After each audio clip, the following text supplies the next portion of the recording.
तुम्हें जरा कर नरदानी नहीं, ये काली घाटा जिसका इसमें बूंदों भर पानी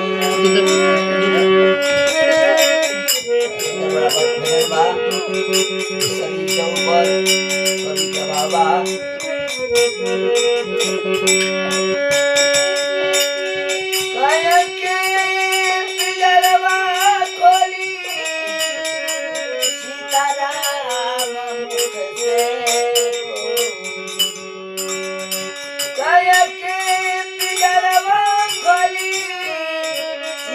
नाम मुख से हमरा पता नहीं के,